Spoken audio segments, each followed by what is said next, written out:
Sister Wives star discloses her husband's agonizing cancer diagnosis after maintaining privacy for several months. Jen Sullivan, a close friend of Meri Brown from Sister Wives, disclosed her husband Sean's rare and aggressive health diagnosis. Sullivan utilized social media to disclose information regarding the health crisis and subsequent recovery.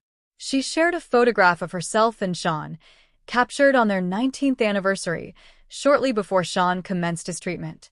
She disclosed that Sean was diagnosed with sarcoma, a rare and dangerous form of cancer. Since February 2025, he has had 5 weeks of radiation therapy and 2 significant surgeries. The procedures encompass the excision of a third tumor that had developed undetected just beyond the radiation zone. We will be eternally grateful to those who have supported our children without their awareness of the reasons, she added. Sullivan chose to disclose the narrative at this period as July is designated as Sarcoma Awareness Month. The reality star said that the illness disrupted their future plans, although they learned to endure. Although this path was unforeseen, we remain optimistic, appreciative, and dedicated to detecting any potential recurrence promptly, and we hope that the worst is behind us, she added. Sullivan is recognized as a friend of Meri Brown, the first spouse of the notorious polygamist Kody Brown. I deeply empathize with you and Sean during this challenging time. You are a source of positivity. A fourth fan expressed, "May you both and your children be blessed with health and strength. I deeply regret that you are experiencing this situation. I am sending prayers and comforting thoughts to you and your family," said another social media user. Sister Wives chronicles the life of Kody Brown and his polygamous union with his 4 spouses, Meri, Christine, Janelle, and Robin. All spouses, with the exception of Robin, separated from Kody and progressed in their lives. The individual is presently in an unsatisfactory monogamous union with his 4th spouse, and the ensuing drama captivates the audience.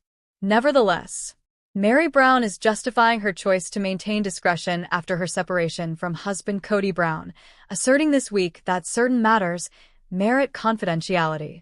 Meri discussed her post-separation interactions with Kody and his sole remaining spouse, Robin Brown, in a live interview with content creator Grace Lovely. During this conversation, the TLC star disclosed that she has faced attacks from Sister Wives fans on social media for purportedly defending the now monogamous couple, despite having exited her plural marriage in early 2023. Meri stated, "I do not believe that obtaining a divorce necessarily implies animosity towards the individual or compels me to divulge private details or disclose the true circumstances. I do not accept that assertion. Some matters warrant discretion." Meri was the final original wife of Kody to depart, as fans of Sister Wives are aware.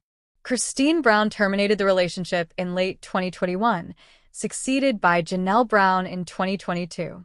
Although Kody and Meri's marriage has been strained for several years prior to their separation, Meri has been notably less vocal about her sentiments towards Kody and Robin in recent years compared to Christine and Janelle, which has likely contributed to the criticism she asserts to receive from certain fans of the show. During her interview, Meri acknowledged that her choice to withhold specific information regarding Kody and Robin is not intended to shield the couple, but rather to honor them, akin to the commitment many divorced couples make to refrain from disparaging one another in the presence of their children. "I will not perform it publicly, as it is unnecessary," Meri stated. "I do not require that. Occasionally, I inadvertently articulate thoughts on camera, prompting the reaction, 'Did that just occur?' However, she clarified that, for the most part, she believes certain matters need not be articulated. Meri stated that she intends to adopt the same strategy in her dating life, asserting that she will refrain from disparaging Kody with any future partner and will not compare her ex-husband to any prospective suitor. Nonetheless, the Brown family consistently confronted life with courage, humor, and affection, even throughout adversity. This summer introduced a distinct experience, a source of joy, a sensation they had not experienced in an extended period. The events commenced on a sunlit June afternoon in Flagstaff. The children were dispersed across the town, the women were engaged in their customary bustling activities, and Kody, perpetually the conductor, was exhibiting an enigmatic cheerfulness. For several weeks, he had been alluding to a surprise. Ultimately, the day arrived when he summoned everyone. "Everyone, please clear your schedules for Sunday," he communicated via the group chat. "We are hosting a family barbecue. Significant announcement. Compulsory attendance. Indeed, Robin is preparing a meal." The message immediately incited discussion.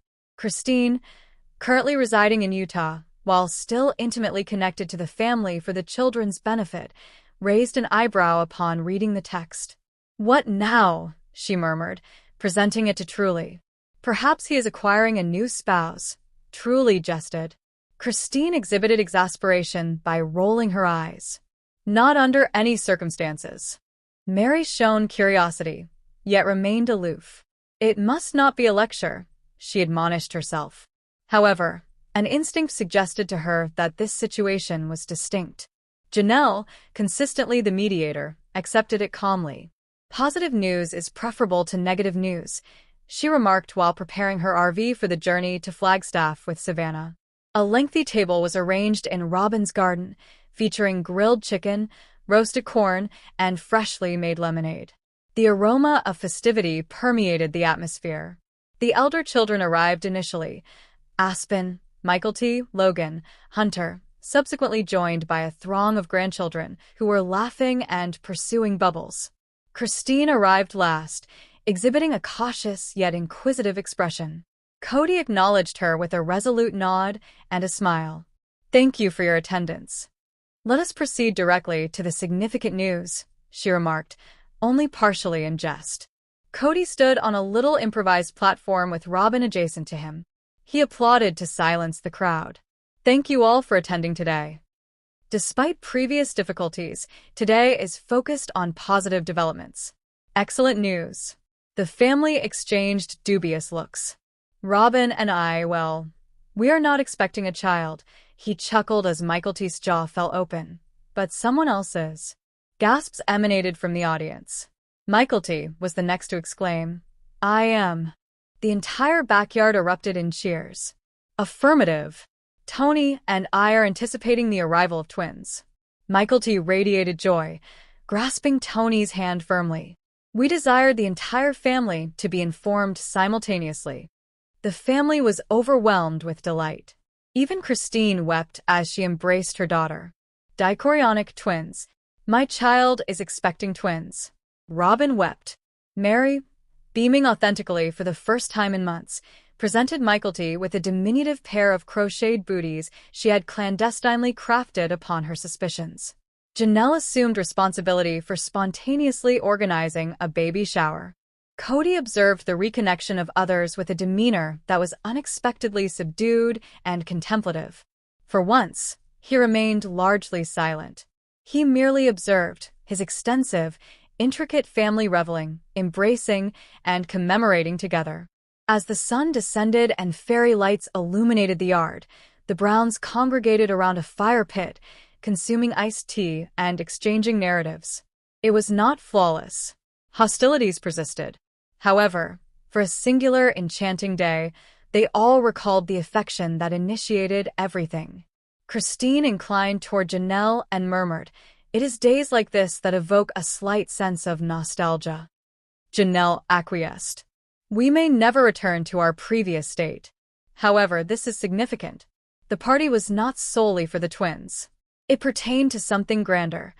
The family, in all its chaotic, dynamic, intricate splendor, rediscovering joy." Nevertheless, snow was commencing to descend in Flagstaff as Christine gazed out the window at the overcast sky. Her hands lingered on an untouched cup of chamomile tea, gradually losing its warmth.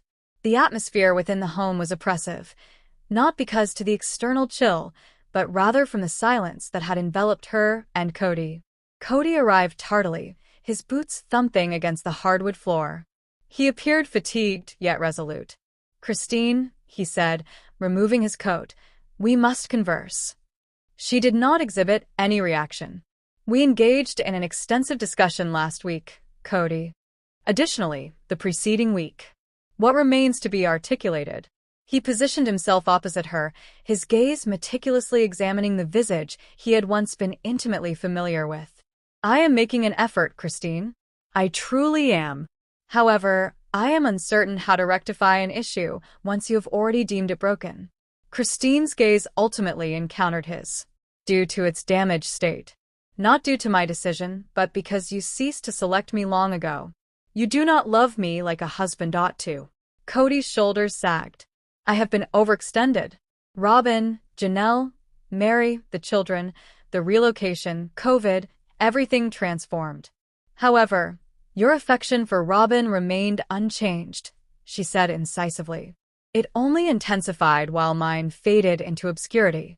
A prolonged hush ensued, the type that renders each passing second akin to thunder. We previously engaged in an extensive discussion, Christine stated softly, regarding remaining for the children. Concerning fidelity. However, I have come to understand that remaining in a loveless marriage is not an act of loyalty. It is a form of punishment.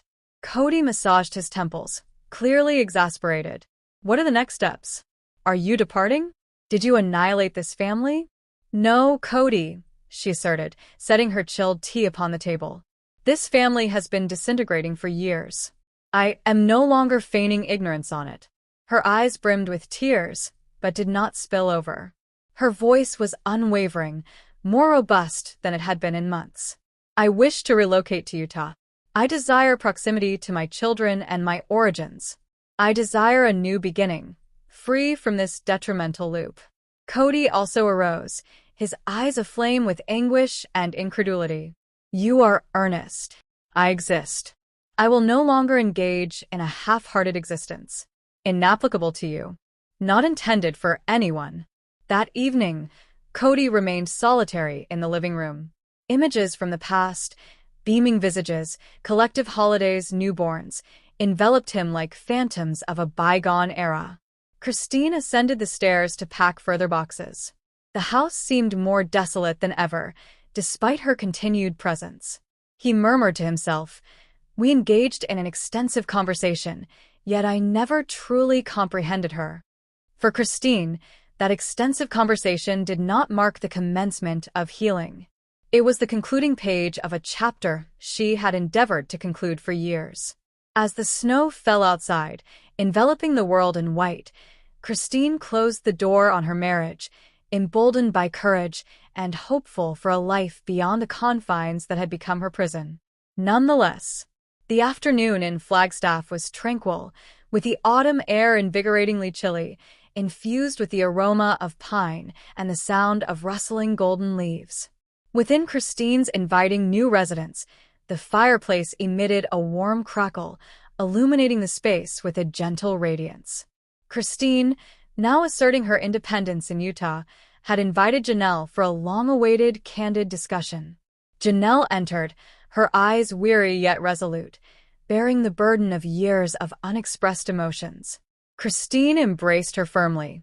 "You appear as though you have been bearing the weight of the world," Christine remarked gently. "I believe I have," Janelle exhaled.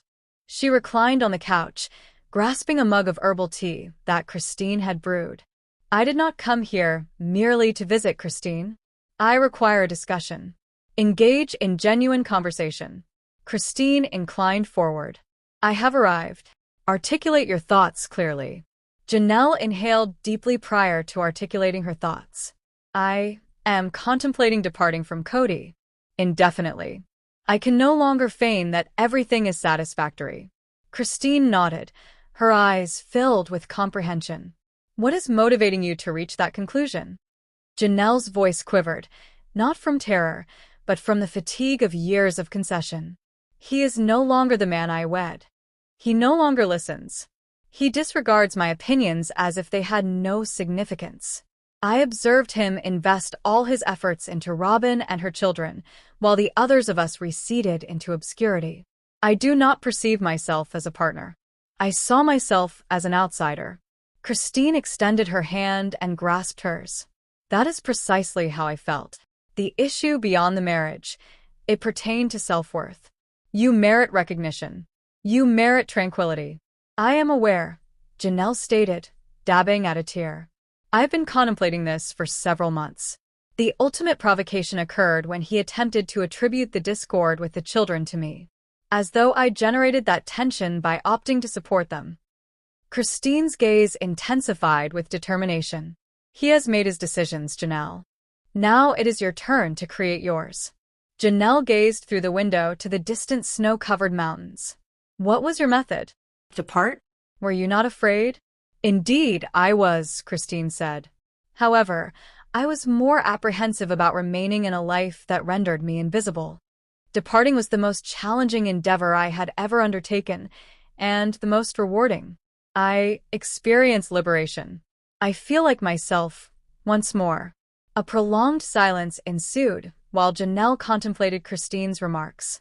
Their veracity, their hope. I desire that, Janelle said. Liberty, tranquility, an opportunity to rediscover my identity beyond being Cody's spouse. You are already aware of your identity, Christine remarked with a smile. You possess strength. You exhibit loyalty. You are a combatant. Regardless of the option you choose, I will remain here alongside you. As the sun descended under the horizon, illuminating the room with a golden hue, Janelle finally permitted herself to exhale. She was not solitary. For the first time in years, she perceived that she possessed a genuine choice. I believe it is time, she stated softly. It is time to commence a new chapter. Christine elevated her cup to fresh commencements. Their mugs collided, marking Janelle's initial stride towards recovering her life and happiness.